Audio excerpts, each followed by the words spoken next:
또 등록금 내야 할 때가 왔네. 이번 학기 등록금은 또 어떻게 마련하지?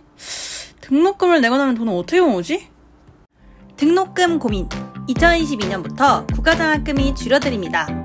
교육부는 한국장학재단과 함께 대학생들이 등록금 걱정을 덜고 학업에 열중할 수 있도록 국가장학금 제도를 운영하고 있습니다.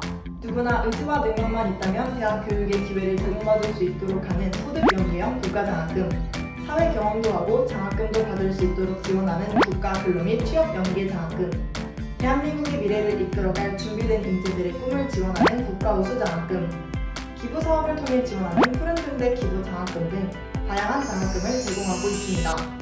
그 중에서도 소득연계형 장학금은 대학생 가구의 소득 수준과 연계하여 학자금 지원 8구간 이하에 해당하는 학생들에게 차등 지급하고 있는데요. 2022년도부터는 학생과 학부모의 등록금 부담 경감을 위해 학자금 지원 구간별 국가장학금 지원 단가가 인상됩니다. 구체적인 계산 사항은 세 가지로 나눠볼 수 있습니다. 첫째, 기초 차상위 가구에 대한 지원을 대폭 강화할 예정입니다.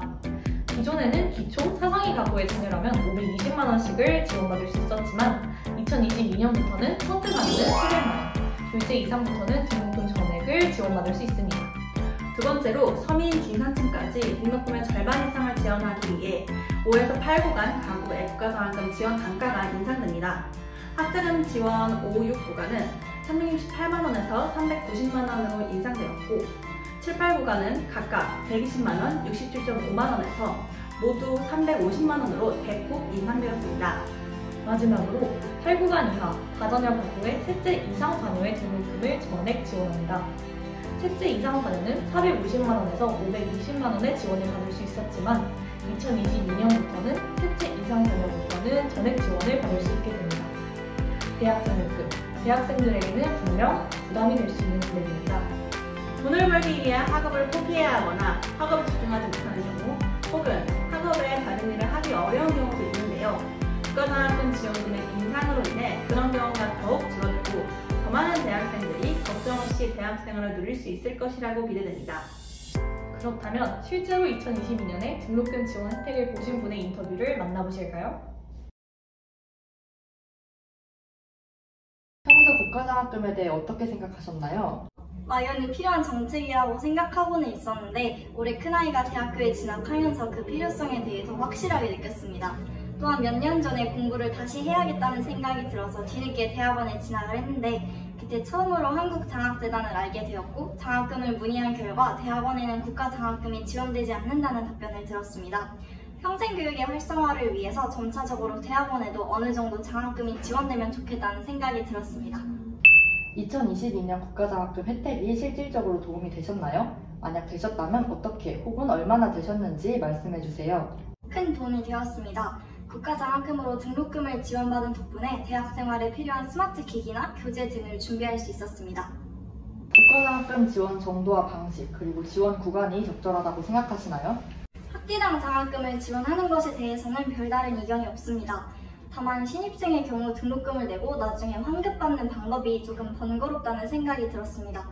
대학교가 확정되기까지 시간이 걸리는 등 행정 처리상의 문제가 있을 것이라는 생각은 합니다만 여유가 없는 가정의 경우에는 나중에 돌려받는다고 하더라도 일단 등록금을 마련해야 하기 때문에 현실적인 어려움이 있을 것 같습니다. 지원 구간과 관련해서도 드리고 싶은 말씀이 있습니다. 올해부터 다자녀 가정의 경우 소득 분위에 상관없이 장학금 금액이 동일하게 지원되도록 바뀐 것에 감사한 마음이 듭니다.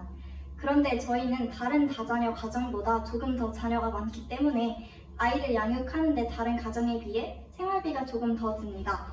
그래서 자녀 수에 비례해서 지원 구간이 선정되면 좋지 않을까라는 생각이 많이 듭니다. 대학을 보낼 때는 등록금만 필요한 것이 아니니까요. 이것과 관련해서 몇 달 전에 국가장학금의 조정이 필요하다는 취지로 국민청원이 이루어진 것으로 알고 있습니다. 이 문제를 한번 생각해 주셨으면 좋겠습니다. 더 필요한 학자금 지원 제도가 있다면 무엇이 있을까요? 저소득층 대학생들에게 생활비나 교통비 혹은 대학 교재비를 지원하는 것도 좋다고 생각합니다. 특히 대학 교재비는 비싼 것이 많기 때문에 실질적인 도움이 될 것이라고 생각합니다. 앞서 살펴본 것처럼 기초, 차상위 등 사회적 배려계층과 서민, 중산층에 대한 국가장학금 지원이 확대되었습니다. 2학기 1차 국가장학금 신청 기간은 5월 24일부터 6월 23일입니다. 한국장학재단 홈페이지와 모바일 앱을 통해 잊지 말고 신청하세요.